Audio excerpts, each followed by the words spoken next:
इश्क़ मोहब्बत सैयदी सरकार आला हजरत फरमाते हैं, जिसका आंचल न देखा महो महर ने, जिसका आंचल न देखा महो महर ने, उस रिदाए नजाहत पे लाखों सलाम। सईदा ज़ाहिरा तय्यबा ताहिरा, सईदा ज़ाहिरा तय्यबा ताहिरा, जाने अहमद की राहत पे लाखों सलाम। जाने अहमद की राहत पे लाखों सलाम। अजीज़ान इस्लाम, आज की ये बाबरकत महफिल जिसमें हम सब शरीके सादत हैं, आली जनाब गुलाम नबी खान और गुलाम रसूल खान और उनके साहिबजादगान ने एक बच्ची के अकीके के मौके पर मुनक़िद की है। अल्लाह पाक इस महफिल पाक को अपनी बारगाह में शरफ़े कबूलियत अता फरमाए और उस बच्ची को उम्र खिजरी व बख्ते सिकंदरी अता फरमाए। अजीज़ान मिल्लत, अभी जलसे का आगाज हुआ है और मेरे बाद आपको नातें और तकरीरें सुननी हैं। बस मैं एक मुख्तसर से खिताब के लिए आपके सामने हाजिर आया। आप घबराएं नहीं, बस कुछ देर तवज्जो से मेरी बातें सुने। इंशाअल्लाह अज़ीज़ मैं 15 से 20 मिनट में अपनी बातें पूरी करके आपसे रुखसत हो जाऊंगा। अजीज़ान इस्लाम, अल्लाह रब्बुल इज़्ज़त कुरान पाक में इरशाद फरमाता है, लक़द काना लकुम फ़ी रसूलिल्लाहि उस्वतुन हसना, कि तुम्हारे लिए नबी पाक सल्लल्लाहु अलैहि वसल्लम की जिंदगी बेहतरीन नमूने अमल है। बेशक सुभान अल्लाह। और नबी पाक सल्लल्लाहु अलैहि वसल्लम की जिंदगी की अमली तफसीर हजरत सैयदतुना फातिमा ज़हरा रज़ियल्लाहु ताला अन्हा है। क्या बात है, वाह। और नबी पाक सल्लल्लाहु अलैहि वसल्लम की हदीस पाक है, आक़ाए दो आलम सल्लल्लाहु अलैहि वसल्लम इरशाद फरमाते हैं, अपनी औलाद को, अपने बच्चों और बच्चियों को 3 बातों की तालीम दो। उन्हें अपने नबी की मोहब्बत सिखाओ, और दूसरी चीज ये है कि उन्हें अहले बैत की मोहब्बत सिखाओ, और तीसरी चीज ये है कि उन्हें कुरान पाक की तालीम दो। नबी पाक सल्लल्लाहु अलैहि वसल्लम ने तरबियत औलाद के हवाले से इन 3 बातों की तरफ खुसूसी तवज्जो दिलाई है कि उन्हें नबी की मोहब्बत, अहले बैत की मोहब्बत और कुरान पाक की तालीम दो, और उन्हें हर मोड़ पर, हर कदम पर यह सिखाओ कि नबी के ताल्लुक से अकीदा कैसा होना चाहिए, अहले बैत की मोहब्बत कैसी होनी चाहिए, और कुरान पाक की तिलावत और उसके फरमूदात व तालीमात पर अमल कैसे होना चाहिए। चुनांचे नबी पाक सल्लल्लाहु अलैहि वसल्लम ने अपनी सबसे छोटी लाडली साहिबजादी खातूने जन्नत सईदतो निसाइल आलमीन हजरत फातिमा ज़हरा रज़ियल्लाहु ताला अन्हा की तरबियत इस तौर पर फरमाई थी कि वो तरबियत सबसे मिसाली तरबियत थी। और आपकी वालिदा तय्यबा हजरत खदीजतुल कुबरा रज़ियल्लाहु ताला अन्हा ने भी आपकी तालीम और तरबियत पर, आपकी परवरिश पर खुसूसी तवज्जो दिया था। जबकि अहले अरब का माहौल ये था कि जब उनके घरों पर बच्ची या बच्चे की विलादत होती थी तो वो उसे अरबी जबान की फसीह तालीम देने के लिए, उसके मजबूत नशोनुमा के लिए उसे देहाती इलाकों में भेज दिया करते थे। चुनांचे खुद हजरत खदीजा रज़ियल्लाहु ताला अन्हा के जितनी भी औलाद हुई, आपने उनकी तरबियत के लिए उन्हें देहातों और कुर्बो जवार के इलाकों में भेजा। मगर हजरत फातिमा ज़हरा रज़ियल्लाहु ताला अन्हा की जब विलादत मुबारका हुई तो आपके रूए मुनव्वर की ताबानी से सारी फिजा मुनव्वर व मुजल्ला हो गई, और हजरत खदीजा रज़ियल्लाहु ताला अन्हा ने आपकी तरबियत किसी देहाती इलाके में या किसी दाई के पास भेज करके नहीं की, बल्कि हजरत खदीजा ने आपकी तरबियत खुद अपने पास रख करके की और आपको अपना दूध पिला करके परवान चढ़ाया, और सारी कायनात को यह दर्श दिया कि अपनी बेटी से सबसे अनोखी मोहब्बत होनी चाहिए, सबसे आला मोहब्बत होनी चाहिए, और बेटी की तरबियत ऐसी होनी चाहिए कि दुनिया उसे देख करके सबक हासिल करे। उसका ज़ुहद भी मिसाली होना चाहिए, उसका तक़वा भी मिसाली होना चाहिए, उसका हुस्न अखलाक भी मिसाली होना चाहिए, उसकी तालीम भी मिसाली होनी चाहिए, उसकी फैयाजी और उसकी सखावत भी आला होनी चाहिए। हजरत खातूने जन्नत रजी अल्लाह ताला अन्हा इन तमाम चीजों की पैकर थी। आपका सरापा इन चीजों का मुंह बोलता सबूत था।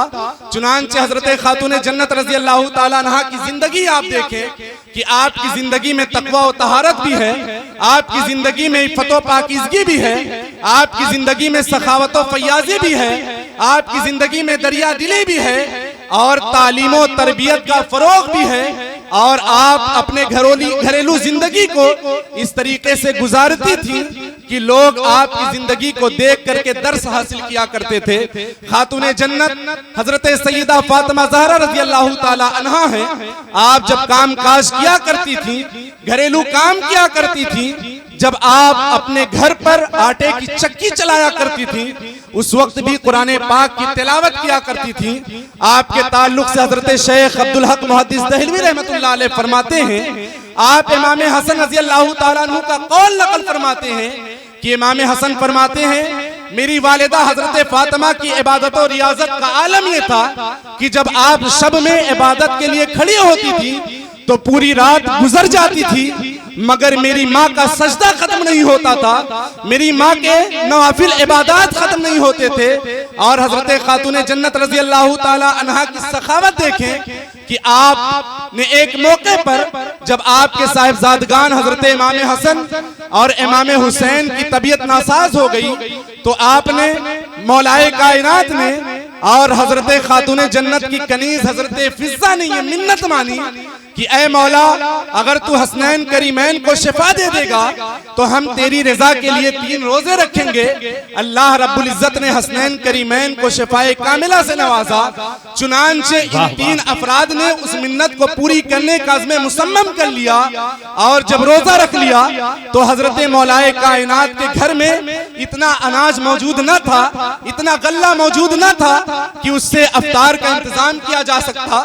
चुनांचे हजरत मौलाए कायनात रज़ी अल्लाह ताला अन्हु एक यहूदी के घर गए और आपने उससे 3 सा जौ आपने बतौर कर्ज लिया, उसे लेकर के आप अपने घर आए। एक दिन 1 सा के जौ की रोटी तैयार की गई और जब अफ्तार के लिए दस्तरखान सजाया गया, तमाम लोग इफ्तार करने के लिए बैठे तो एक मिस्कीन ने सदा दी कि ऐ नबी पाक सल्लल्लाहु अलैहि वसल्लम के खानवादे वालों, ऐ अहले बैत, मैं मिस्कीन हूँ, मैं मुसलमान हूँ, मुझे भूख और प्यास की इस वक्त सख्त हाजत है, मुझे खाने की जरूरत है। अल्लाह ने तुम्हें खूब नवाजा है, तुम मेरे लिए खाने का इंतजाम कर दो, अल्लाह तुम्हें जन्नती खाना अता फरमाएगा। चुनांचे खातूने जन्नत रज़ी अल्लाह ताला अन्हा ने उस रोटी को उठाया और उस साइल के हवाले कर दिया। उसके बाद दूसरे दिन का भी रोजा रखा गया और जब शाम को इफ्तार का वक्त हुआ, हजरत खातूने जन्नत रज़ी अल्लाह ताला अन्हा ने फिर 1 सा जौ की रोटी तैयार फरमाई और जब दस्तरखान सजा दिया गया, इफ्तार के लिए बैठे तो किसी साइल ने आवाज दी कि ऐ अहले बैत, ऐ नबी के घर वालों, मैं एक यतीम हूँ, मुझे भूख है, मुझे खाने की जरूरत है, मेरे लिए खाने का इंतजाम कर दिया जाए। हजरत खातूने जन्नत रज़ी अल्लाह ताला अन्हा ने फिर उस सवाली को वो रोटी अता फरमा दिया और आप हजरात ने सिर्फ और सिर्फ पानी से इफ्तार फरमा लिया। फिर जब तीसरा दिन आया, तमाम अफराद ने रोजा रखा और जब शाम को इफ्तार का वक्त करीब आया, फिर 1 सा जौ की रोटी तैयार की गई, दस्तरखान सजाया गया। फिर एक सवाली ने आवाज पर दस्तक दी कि ऐ अहले बैत, मैं एक असीर और कैदी हूँ, मुझे भूख की जरूरत है, मुझे खाने की जरूरत है, मैं भूख का सताया हुआ हूँ, मेरे लिए खाने का इंतजाम कर दिया जाए। मौलाए कायनात और हजरत फातिमा ने फिर उसका पेट भर दिया और खुद भूखे रह करके पानी से इफ्तार कर लिया। उसके बाद नबी पाक सल्लल्लाहु अलैहि वसल्लम की खिदमत में हजरत मौलाए कायनात हसनैन करीमैन को लेकर के हाजिर हुए। हसनैन करीमैन पर नकाहत का दर्जा गलबा था, आपका जिस्म कमजोरी की वजह से कांप रहा था। नबी पाक सल्लल्लाहु अलैहि वसल्लम ने जब ये मंजर देखा, आपकी आंखों में आंसू आ गए। उसी दौरान जिब्रील अमीन बारगाहे मुस्तफा में एक बशारत और खुशखबरी लेकर के आए कि अल्लाह रब्बुल इज्जत ने अहले बैत की शान में आयते करीमा नाजिल फरमाई है। अल्लाह रब्बुल इज्जत ने अहले बैत की सखावत का कुछ इस अंदाज में नक्शा खींचा है, वयुतइमून अत्ताअम अला हुब्बिही यतीमों व मिस्कीनों व असीरा। और इसी की आयत करीमा है कि ऐ महबूब आपके घराने वाले ऐसे हैं कि अल्लाह रब्बुल इज्जत की रजा के लिए खुद भूखे रहते हुए, खाने की तलब होते हुए, खाने की चाहत और ख्वाहिश होते हुए वो भूखों को तो खाना खिला देते हैं, यतीम को, मिस्कीन को, कैदी को खाना खिला देता है, मगर खुद भूखे रह जाते हैं। ऐसे मोहम्मद के घराने वाले होते हैं जो अपनी भूख तो बर्दाश्त कर लेते हैं, मगर जमाने को ये दर्श देते हैं कि ऐ दुनिया वालों, हमेशा अपनी मशक्कत और तकलीफ को बर्दाश्त कर लेना, मगर किसी भूखे को अपने दर से वापस न लौटाना। हमें और आपको अहले बैत के दर से ये दर्स मिलता है, ये सबक मिलता है कि हमेशा सखावत और फयाजी से काम लेना चाहिए और खुद तो भूख बर्दाश्त कर लेना चाहिए, मगर किसी सवाली को अपने दर से खाली हाथ वापस नहीं करना चाहिए। सुभान अल्लाह, सुभान अल्लाह। हजरत खातून जन्नत रज़ी अल्लाह ताला अन्हा, आपकी जिंदगी तालीम और तरबियत और पर्दे के हवाले से भी मिसाली है।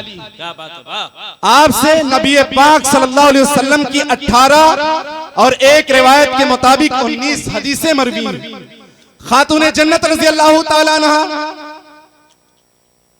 ने पर्दे की अहमियत बताते हुए हजरत अस्मा रज़ी अल्लाह ताला अन्हा से फरमाया था कि जब मेरा विसाल हो जाए तो मेरी नाश को, मेरी मैयत को रात के वक्त दफन करना। और मैंने हबशा में ये दस्तूर देखा है कि हबशा में लोग शाखों का एक पेवंद बना लेते हैं और उसके ऊपर वो एक कपड़ा डाल देते हैं, फिर उसे मैयत के ऊपर रख देते हैं, जिसके वजह से जिस्म की साख्त और बनावट जाहिर नहीं होती है। जब मेरा विसाल हो जाए तो मेरे जनाजे को रात के वक्त निकाला जाए और खजूर के लकड़ियों का, खजूर के तनों का एक ढक्कन और एक पेवंद बना दिया जाए, उसके ऊपर से कपड़ा डाल दिया जाए ताकि मेरे जिस्म की साख्त और हैत जाहिर ना हो। आज खातून जन्नत रज़ी अल्लाह ताला अन्हा से मोहब्बत करने वाले, आपकी अकीदत रखने वाले, अपने अपने जिंदगी का, अपने अपने अमाल का जायजा लें कि हमारे और आपके घरों का माहौल क्या है, हमारे और आपके हालात क्या हैं। कि खातून जन्नत का तो पर्दा ऐसा था कि आप जिंदगी तो जिंदगी हैं, बादे विसाल भी आप ये गवारा नहीं फरमाती थी कि आपके जिस्म के साख्त और हयात भी किसी पर जाहिर हो जाए, मगर आज का माहौल और जमाना ऐसा है कि खुद अपने जिस्मों की नुमाइश की जाती है, बेपर्दगी को फरोग दिया जाता है। आज हम सब खातून जन्नत कॉन्फ्रेंस में आए हुए हैं और यहाँ से ये पैगाम लेकर के जाएं कि खातून जन्नत रज़ी अल्लाह ताला अन्हा की जो सीरत थी, हम उस सीरत को अपने घरों में राइज करने की कोशिश करेंगे और उसी माहौल में अपने बच्चों की तरबियत करेंगे और सारी दुनिया को हजरत खातून जन्नत की सीरत अपनाने का और उस मिशन को कामयाब बनाने का सबक देंगे। और जब तक खातून जन्नत रज़ी अल्लाह ताला अन्हा की सीरत को आम नहीं किया जाएगा, आपके सीरत पर अमल नहीं किया जाएगा, आपके तर्ज़े जिंदगी को अपनाया नहीं जाएगा, उस वक्त तक समाज से और मुआशरे से बुराइयों का खात्मा नहीं हो सकता। समाज से बुराइयों का, मुआशरे से फसादात का खात्मा तभी मुमकिन है जब सीरत फातिमा ज़हरा रज़ी अल्लाह ताला अन्हा को आम किया जाए, आपके तर्ज़े जिंदगी को आम किया जाए, आपकी सखावत और फयाजी को आम किया जाए और ये जमाने को सबक दिया जाए कि खातून जन्नत नबी पाक की ताज़ीम कैसे करती थी, नबी पाक के आप रजामंदी और नाराजगी का किस दर्जा ख्याल किया करती थी। कि खातून जन्नत रज़ी अल्लाह ताला अन्हा के घर जब नबी पाक सल्लल्लाहु अलैहि वसल्लम तशरीफ लाते थे तो खातून जन्नत अपनी नशिस्तगाह छोड़ करके खड़ी हो जाती थी, अपने बाबा जान के दस्ते मुबारक को बोसा देती थी और खुद उन्हें अपनी जगह पर बिठाती थी। एक मौके पर हजरत सौबान रज़ी अल्लाह ताला अन्हु फरमाते हैं, मैं नबी पाक सल्लल्लाहु अलैहि वसल्लम के साथ फातिमा ज़हरा रज़ी अल्लाह ताला अन्हा के घर हाजिर हुआ। मैंने क्या देखा कि खातून जन्नत रज़ी अल्लाह ताला अन्हा नबी पाक सल्लल्लाहु अलैहि वसल्लम की खिदमत में एक सोने का हार लेकर के हाजिर होती हैं। अर्ज करती हैं, या रसूल अल्लाह, ये सोने का हार है जिसे अबुल हसन मौलाए कायनात ने मुझे तोहफे में दिया है। नबी पाक सल्लल्लाहु अलैहि वसल्लम अपनी बेटी के घर बैठे बगैर आप वापस आ जाते हैं और ये फरमाते हुए वापस आ जाते हैं कि ऐ मेरी बेटी फातिमा, तुम्हारे पास आग रहे, मैं इसे गवारा नहीं करता। आप फौरन वापस आ जाते हैं। खातून जन्नत ने जब देखा कि बाबा जान मुस्तफा जान रहमत, तो आपने उस हार को बेच दिया, उसकी कीमत से गुलाम खरीदा और गुलाम को खरीदने के बाद आजाद कर दिया और सारी दुनिया को यह सबक दे दिया कि ऐ लोगों, जेवरात पहनने से ज्यादा कीमती ये है कि असहाबे सुफ़ा के मिशन पर चलने वालों की किफालत की जाए, मदारिस को सहारा दिया जाए और मस्जिदों को मजबूत बनाया जाए, अइम्मा को और मदारिस को मजबूत बनाया जाए और अपने जलसा गाहों से एक मुस्बत पैगाम दिया जाए, यहाँ से हिदायत का फरीज़ा अंजाम दिया जाए। और नबी पाक सल्लल्लाहु अलैहि वसल्लम अपनी जिंदगी में जिस मिशन को आम फरमाते थे, उसी मिशन को इस स्टेज से भी आम करने की जरूरत है। नबी पाक सल्लल्लाहु अलैहि वसल्लम अपनी जिंदगी में जब आप तबलीग फरमाते थे, तो आप जिनके दौरान तबलीग फरमाते थे, आप उनसे कोई उजरत का मुतालबा नहीं फरमाते थे, बल्कि आप कहते थे, ऐ लोगों, मैं तुमसे उजरत के तौर पर सिर्फ यही चाहता हूँ कि तुम मेरे अहले बैत से मोहब्बत करो। और नबी पाक सल्लल्लाहु अलैहि वसल्लम ने अहले बैत से मोहब्बत की अहमियत को भी अपनी उम्मत पर उजागर फरमाया है। हजरत अली रज़ी अल्लाह ताला अन्हु की रिवायत है, आप फरमाते हैं कि सय्यद आलम सल्लल्लाहु अलैहि वसल्लम हसनैन करीमैन को अपने साथ लिए हुए थे। नबी पाक सल्लल्लाहु अलैहि वसल्लम फरमाते हैं कि ऐ लोगों, मेरे साथ हसन है, मेरे साथ हुसैन है, जो इन दोनों से मोहब्बत करेगा, इनके वालिदैन यानी हजरत मौला अली और खातून जन्नत से मोहब्बत करेगा, अल्लाह रब्बुल इज्जत उसे बरोज़े क़यामत जहन्नम की आग से आजाद फरमा देगा। और जो अहले बैत से मोहब्बत करेगा, वो दुनिया में भी कामयाब रहेगा और आखिरत में भी कामयाब रहेगा। अहले बैत की मोहब्बत के हवाले से मैं एक वाकया पेश करके रुखसत हो जाऊंगा। आप देखें, अहले बैत की मोहब्बत का सिला दुनिया में भी मिलता है और अल्लाह रब्बुल इज्जत उसका सिला आखिरत में भी अता फरमाया करता है। अपने वक्त के मशहूर इमाम हैं जिनका नामे नामी इसमें गिरामी हजरत अब्दुल्ला इब्न मुबारक रज़ी अल्लाह ताला अन्हु है, जो इमाम आजम अबू हनीफा के शागिर्द रशीद हैं। हजरत सैयदना अब्दुल्ला इब्न मुबारक रज़ी अल्लाह ताला अन्हु फरमाते हैं कि एक मर्तबा मेरे दिल में मदीनतुल मुनव्वरा और मक्कतुल मुकर्रमा को देखने की तमन्ना बेदार हुई, ज़ियारत हरमैन शरीफैन का शौक मेरे दिल में पैदा हुआ। वो ऐसा दर है जहाँ पे लोग एक बार जाते हैं तो भी उनकी वारफ्तगी और दीवानगी अनोखी होती है, और जो वो दर बार बार देखते हैं उनकी भी दीवानगी काबिल दीद हुआ करती है। चुनांचे हजरत अब्दुल्ला इब्न मुबारक रज़ी अल्लाह ताला अन्हु फरमाते हैं कि मैंने सुना एक काफिला बगदाद शरीफ से भी ज़ियारत हरमैन के लिए रवाना होने वाला है। मैं भी उसी काफिले के साथ निकलने वाला था। मैं 500 दीनार लेकर के बाजार की तरफ कुछ जरूरियात की चीजें खरीदने के लिए निकला। मैंने देखा कि एक तंगदस्त औरत है जो मेरे करीब आई और मेरे करीब आकर के कहती है कि मैं एक सैयदजादी हूँ, जमाने की सताई हुई हूँ, अफलास की मारी हुई हूँ, मगर खानदानी वजाहत और खानदानी जलालत किसी के सामने हाथ नहीं फैलाने देते। इस वजह से मैं तुमसे सवाल करती हूँ कि तुम मुझे नबी के नाम पर सैयदजादी होने के वास्ते से मेरी मदद कर दो। मेरी बेटियों को कपड़े और पर्दे की जरूरत है, खाने और पीने के सामान की जरूरत है। हजरत अब्दुल्ला इब्न मुबारक रज़ी अल्लाह ताला अन्हु फरमाते हैं कि मैं ज़ियारत हरमैन के इरादे से निकलने वाला था। मैं जरूरियात के सामान खरीदने के लिए निकला था, मगर जब मैंने उस खातून की बातें सुनी तो मेरा दिल पसीज गया। मैंने 500 दीनार उसके हवाले कर दिया और मैं वापस घर आ गया। मगर जब मैं घर पहुंचा तो मेरी जिंदगी में मुझे कभी उतना सुकून न मिला था जितना सुकून मुझे इस काम के करने पर मिला। उसके बाद जब हाजियों का काफिला रुखसत हो गया, मैं शहर रसूल को याद करता रहा, मक्कतुल मुकर्रमा को याद करता रहा, और जब बगदाद से जाने वाला काफिला वापस ज़ियारत हरमैन शरीफैन से सरफराज होकर के आ गया तो मैं उन्हें मुबारकबाद देने के लिए पहुंचा। जिस भी अजीज और करीबी के घर में जाता, जिस साथी और दोस्त के घर जाता, तो मैं उन्हें मुबारकबाद पेश करता कि अल्लाह तुम्हारी ज़ियारत हरमैन कबूल फरमाए, अल्लाह तुम्हारा सफर हज कबूल फरमाए। मगर मेरे हैरतों की इंतहा उस वक्त नहीं होती थी जब पलट करके वो मुझे भी मुबारकबाद पेश करते थे। मैं हैरान हो जाता था कि इलाही माजरा क्या है। मैं इन्हें मुबारकबाद पेश करता हूँ, पलट करके जवाबन ये भी मुझे मुबारकबाद पेश करते हैं, जब मैं घर वापस आया और इसी कश्मकश में मुब्तला था कि मुझे नींद आ गई, मेरी आंख लग गई, आंख बंद थी मगर किस्मत खुली हुई थी, मेरे नसीबे की मेराज हो गई। मैंने ख्वाब में मुस्तफा जाने रहमत को देखा, मदीने के ताजदार को देखा, सुल्तानुल अंबिया को देखा। आप तशरीफ फरमा है, मुझ पर करम नवाजी कर रहे हैं और मैं नबी पाक सल्लल्लाहु अलैहि वसल्लम की खिदमत में अरीजा पेश कर रहा हूं कि या रसूल अल्लाह, जब मैं अपने रफ़क़ा के करीब जाता हूं, उन्हें मुबारकबादी पेश करता हूं, वो पलट करके मुझे भी मुबारकबादी पेश करते हैं। या रसूल अल्लाह, माजरा क्या है? नबी पाक सल्लल्लाहु अलैहि वसल्लम मुझ पर शफ़क़त और करम नवाजी करते हुए फरमाते हैं कि ऐ अब्दुल्लाह इब्ने मुबारक, तुमने एक सैयदजादी की मदद की है, तुमने एक गरीब खातून की मदद की है। अल्लाह रब्बुल इज्जत ने तुम्हारे इस खुलूस भरे अमल को कबूल फरमा लिया है। अल्लाह रब्बुल इज्जत ने तुम्हारे इस नेक काम को शरफ़े कबूलियत से नवाज दिया है और उसी के सदक़े में मैंने खुश होकर के रब की बारगाह में दुआ की कि ऐ मेरे मालिक व मौला, अब्दुल्लाह इब्ने मुबारक के लिए एक फरिश्ता पैदा फरमा दे जो इनकी तरफ से सुबह क़यामत तक हज करता रहे। मैंने अल्लाह की बारगाह में दुआ की, रब ने दुआ कबूल फरमाई और उसी का नतीजा है कि तुम्हारे हम शक्ल फरिश्ते ने तुम्हारी तरफ से हज का फरीज़ा अंजाम दिया है। तुम अपने साथियों को मुबारकबाद पेश कर रहे हो, पलट करके इसी बुनियाद पर वो भी तुम्हें मुबारकबाद पेश कर रहे हैं।